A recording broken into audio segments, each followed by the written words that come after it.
Hi friends, welcome back to my channel. ഇന്ന് ഞാൻ തയ്യാറാക്കുന്നത് കപ്പപ്പുഴുക്കും ചിക്കൻ കറിയാണ്. നമ്മൾ മലയാളികൾക്ക് ഏറ്റവും ഇഷ്ടമുള്ളൊരു വിഭവമാണ് ഈ കപ്പപ്പുഴുക്കും ചിക്കൻ കറി. അതെങ്ങനെയാണ് തയ്യാറാക്കുന്നത് നോക്കാം. ഞാനിവിടെ 3 കിലോ കപ്പ വെച്ചിട്ടാണ് ഈ കപ്പപ്പുഴുക്ക് തയ്യാറാക്കുന്നത്. ആദ്യം കപ്പയൊന്ന് വൃത്തിയാക്കിയെടുക്കാം. അതിനായിട്ട് കപ്പയുടെ തോല് ഇതുപോലെ ഒന്ന് വരഞ്ഞു കൊടുക്കുന്നുണ്ട്. കാരണം തോൽ പെട്ടെന്ന് പൊളിഞ്ഞ് കിട്ടാൻ വേണ്ടിയാണ് കേട്ടോ. ഇതുപോലെ നമുക്ക് തോല് ഓരോന്നായിട്ട് അങ്ങനെ പെട്ടെന്ന് അടത്തി മാറ്റാനായിട്ട് പറ്റും. അതിനുശേഷം ഇതുപോലെ നന്നായിട്ടൊന്ന് കുത്തി അരിഞ്ഞെടുക്കാം.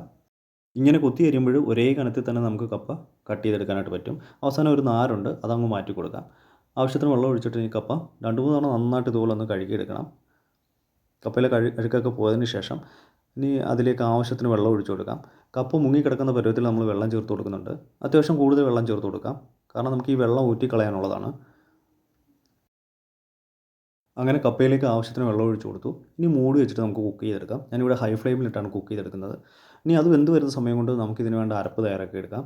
ഞാനിവിടെ 2 കപ്പ് തേങ്ങ ചിരവിതെടുത്തിട്ടുണ്ട്. കാരണം അത്യാവശ്യം ക്വാണ്ടിറ്റി ഉണ്ടല്ലോ കപ്പ, അതിനനുസരിച്ച് അരപ്പ് തയ്യാറാക്കി എടുക്കുന്നുണ്ട്. അതൊരു മിക്സിയുടെ ജാറിലേക്ക് ചേർത്ത് കൊടുത്തു. ഇനി 7-8 വെളുത്തുള്ളി ചേർത്ത് കൊടുക്കുന്നുണ്ട്. 2 പച്ചമുളക് ചേർത്ത് കൊടുക്കാം. ഇത് എരിവുള്ള പച്ചമുളക് ആയതുകൊണ്ട് ഞാൻ 2 ചേർത്ത് കൊടുക്കുന്നുള്ളൂ.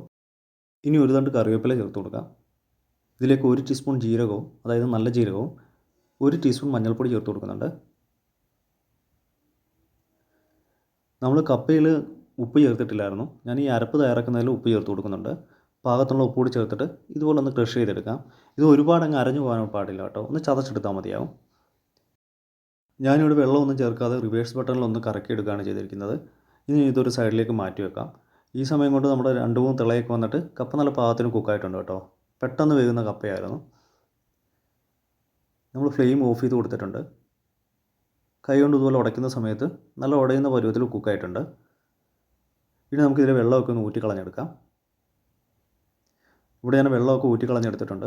ഇനി ഇതിലേക്ക് ഡയറക്റ്റ് നമുക്ക് അരപ്പ് ചേർത്ത് കൊടുക്കാം. കപ്പയിൽ വെള്ളമൊക്കെ ഊറ്റിക്കളഞ്ഞതിന് ശേഷം അടുപ്പിലൊന്ന് വെച്ച് കൊടുക്കുന്നുണ്ട് കേട്ടോ. ഫ്ലെയിം തീരെ കുറച്ചിട്ടാണ് ചെയ്യുന്നത്, കാരണം കപ്പയിലെ ആ വെള്ളമയമൊക്കെ ഒന്ന് മാറിക്കിട്ടാൻ വേണ്ടിയാണ്. ഇനി അരപ്പ് ചേർത്തിട്ട് ഇതുപോലെ നന്നായിട്ടൊന്ന് ഇളക്കി യോജിപ്പിച്ചെടുക്കാം. ഞാനിവിടെ ഒരു തടിത്തവി വെച്ചിട്ട് നന്നായിട്ട് കപ്പ ഒന്ന് ഉടച്ചെടുക്കുന്നുണ്ട്. കപ്പയും നമ്മൾ ചേർത്ത് കൊടുത്ത അരപ്പും തമ്മിൽ നന്നായിട്ട് യോജിച്ച് വരണം. ഈ സമയത്ത് ഉപ്പൊക്കെ ഒന്ന് ചെക്ക് ചെയ്തതിന് ശേഷം ആവശ്യമെങ്കിൽ ഉപ്പും കൂടി ചേർത്തിട്ട് നന്നായിട്ടൊന്ന് മിക്സ് ചെയ്തെടുക്കാവുന്നതാണ്.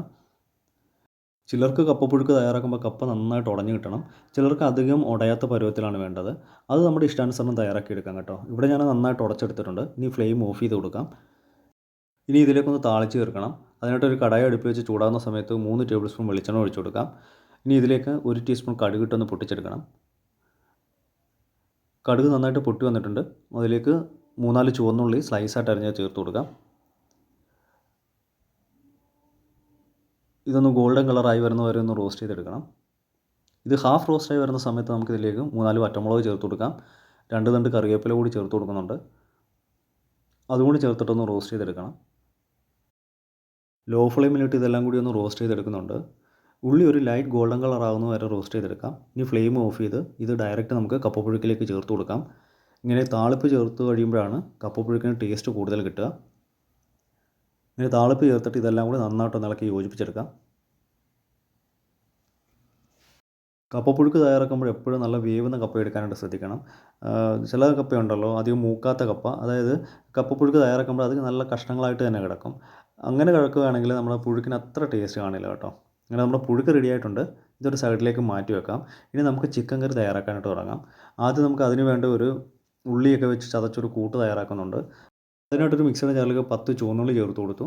3 വലിയ കഷ്ണം ഇഞ്ചിയും 15 അല്ലി വെളുത്തുള്ളി കൂടി ചേർത്ത് കൊടുക്കുന്നുണ്ട്. ഇനി 3 പച്ചമുളക് കൂടി ചേർത്ത് കൊടുക്കാം.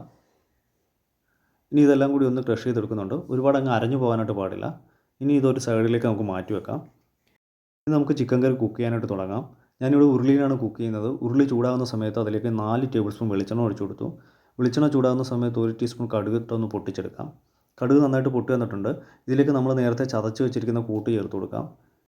അതായത് ചെറിയുള്ളി, ഇഞ്ചി, വെളുത്തുള്ളി, പച്ചമുളകൊക്കെ ചതച്ചെടുത്തില്ലേ, അതാണ് ചേർത്ത് കൊടുത്തത്. ഇനി ആവശ്യത്തിന് കറിവേപ്പില കൂടി ചേർത്തിട്ട് നന്നായിട്ടൊന്ന് വഴറ്റി കൊടുക്കാം. ആ ഉള്ളിയുടെയും പച്ചമുളക് ഇഞ്ചിയുടെയും ഒക്കെ ആ പച്ച ടേസ്റ്റ് ഒന്ന് മാറി കിട്ടണം. ഇതിൻ്റെയൊക്കെ പച്ച ടേസ്റ്റ് മാറി വരുന്ന സമയത്ത് ഇതിലേക്ക് ഞാൻ സവാള ചേർത്ത് കൊടുക്കുന്നുണ്ട്. ഞാനിവിടെ 8 സവാള സ്ലൈസായിട്ട് അരിഞ്ഞതാണ് ചേർത്ത് കൊടുക്കുന്നത്. ഈ സവാള ഫാസ്റ്റായിട്ട് കുക്കായി കിട്ടാനായിട്ട് ആവശ്യത്തിന് ഉപ്പ് കൂടി ചേർത്ത് കൊടുക്കാം. അതിനുശേഷം കുറച്ച് സമയം നന്നായിട്ടൊന്ന് വഴറ്റി കൊടുക്കാം. ഉപ്പൊക്കെ ചേർത്തിട്ട് നന്നായിട്ടൊന്ന് വഴറ്റിയെടുത്തിട്ടുണ്ട്.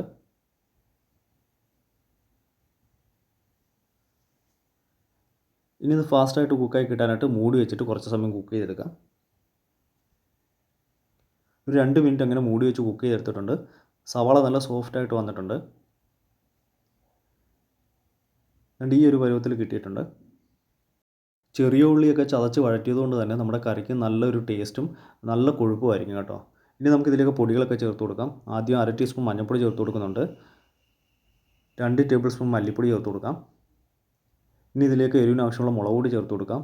ഞാനിവിടെ 3 ടേബിൾ സ്പൂൺ മുളക് പൊടി ചേർത്ത് കൊടുക്കുന്നുണ്ട്. മുളക് പൊടി ചേർക്കുന്നത് നമ്മുടെ എരിവിനനുസരിച്ച് ചേർത്ത് കൊടുക്കാവുന്നതാണ്. ഇനി ഇതിലേക്ക് 1 സ്പൂൺ ഗരം മസാല ചേർത്ത് കൊടുക്കാം. 1 സ്പൂൺ പെരുംജീരകപ്പൊടി ചേർത്ത് കൊടുക്കുന്നുണ്ട്.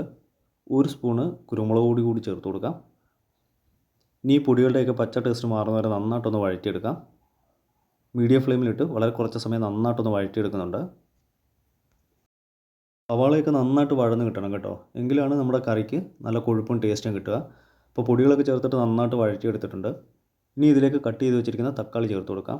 ഞാനിവിടെ 2 മീഡിയം സൈസ് നന്നായിട്ട് പഴുത്ത തക്കാളിയാണ് ചേർത്ത് കൊടുക്കുന്നത്. തക്കാളി കൂടി ചേർത്തിട്ട് വളരെ കുറച്ച് സമയം നന്നായിട്ടൊന്ന് വഴറ്റിയെടുക്കണം. തക്കാളിയൊക്കെ നല്ല പേസ്റ്റ് രൂപത്തിലാകുന്നത് വരെ വഴറ്റിയെടുക്കാം. ഏകദേശം 2 മിനിറ്റ് ഒന്ന് വഴറ്റിയപ്പോഴേക്കും തക്കാളി നല്ല ഉടഞ്ഞു വരുന്ന പരുവത്തിലായിട്ടുണ്ട്. നല്ല എണ്ണ തെളിഞ്ഞ് വന്നിട്ടുണ്ട്. ഈ സമയത്ത് വേണം നമ്മൾ ക്ലീൻ ചെയ്ത് വെച്ചിരിക്കുന്ന ചിക്കൻ ചേർത്ത് കൊടുക്കാനായിട്ട്. ഞാനിവിടെ 3 കിലോ ചിക്കൻ വെച്ചിട്ടാണ് കേട്ടോ ഈ ചിക്കൻ കറി തയ്യാറാക്കുന്നത്. അപ്പോൾ ക്ലീൻ ചെയ്ത് വെച്ചിരിക്കുന്ന ചിക്കൻ ചേർത്ത് കൊടുത്തു.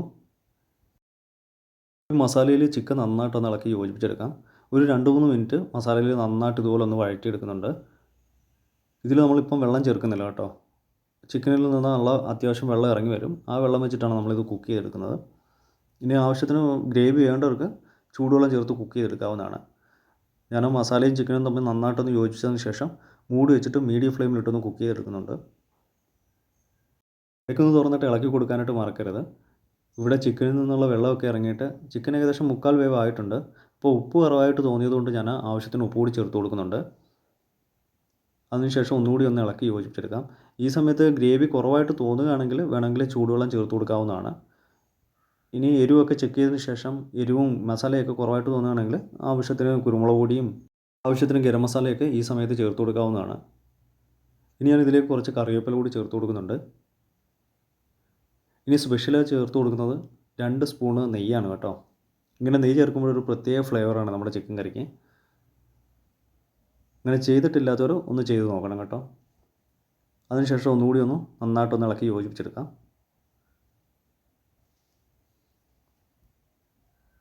ഇനി മൂടി വെച്ചിട്ട് കുറച്ച് സമയം കൂടി ഒന്ന് കുക്ക് ചെയ്തെടുക്കുന്നുണ്ട്. ഞാൻ ഈ സമയത്ത് ഫ്ലെയിം തീരെ കുറച്ചിട്ടാണ് കേട്ടോ കുക്ക് ചെയ്യുന്നത്.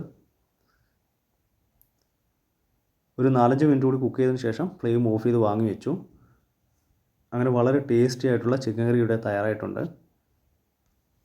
ഇതിനു മുമ്പ് നമ്മൾ ചാനലിൽ കുറേ ചിക്കൻ കറികളുടെ റെസിപ്പികളൊക്കെ അപ്ലോഡ് ചെയ്തിരുന്നു. കാണാത്തവരുണ്ടെങ്കിൽ അതുകൂടി കയറി കണ്ടേക്കണേ.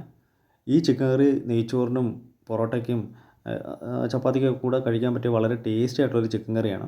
ഞാനിവിടെ കപ്പപ്പുഴുക്കിനൊപ്പം കഴിക്കാനായിട്ടാണ് തയ്യാറാക്കിയിരിക്കുന്നത്. ആദ്യം നമ്മൾ തയ്യാറാക്കി വെച്ചിരിക്കുന്ന കപ്പപ്പുഴുക്ക് ഒരു പാത്രത്തിലേക്ക് സെർവ് ചെയ്ത് മാറ്റാം. നമ്മൾ മലയാളികൾക്ക് ഏറ്റവും ഇഷ്ടപ്പെട്ട ഒരു വിഭവമാണ് ഈ കപ്പപ്പുഴുക്ക് ചിക്കൻ കറി, കപ്പപ്പുഴുക്ക് മീൻ കറി, കപ്പപ്പുഴുക്ക് ബീഫ് കറി. ഞാനിവിടെ കോംബോ ആയിട്ട് കപ്പപ്പുഴുക്കും ചിക്കൻ കറിയാണ് തയ്യാറാക്കിയിരിക്കുന്നത്. ഇനി അടുത്തായിട്ട് ചിക്കൻ കറി ഒരു പാത്രത്തിലേക്ക് സെർവ് ചെയ്ത് മാറ്റുന്നുണ്ട്. ഈ ചിക്കൻ കറി ഒരു സ്പെഷ്യൽ ചിക്കൻ കറിയാണ് കേട്ടോ. വളരെ ടേസ്റ്റി ആയിട്ടുള്ളൊരു ചിക്കൻ കറിയാണ്. അപ്പോൾ എല്ലാവരും ഇതേ രീതിയിൽ വീട്ടിൽ ട്രൈ ചെയ്ത് നോക്കണം. വീഡിയോ ഇഷ്ടമായാൽ ലൈക്ക് ചെയ്യാനും ഷെയർ ചെയ്യാനും സബ്സ്ക്രൈബ് ചെയ്യാനും അതോടൊപ്പം തന്നെ കമൻറ്റ് ചെയ്യാനും മറക്കരുത്. ഈ വീഡിയോ യൂസ്ഫുൾ ആയിട്ട് തോന്നുകയാണെങ്കിൽ മാക്സിമം ഷെയർ ചെയ്ത് സപ്പോർട്ട് ചെയ്തേക്കണേ. നല്ലൊരു റെസിപ്പിയുമായി വീണ്ടും കാണാം. Thanks for watching. ബൈ.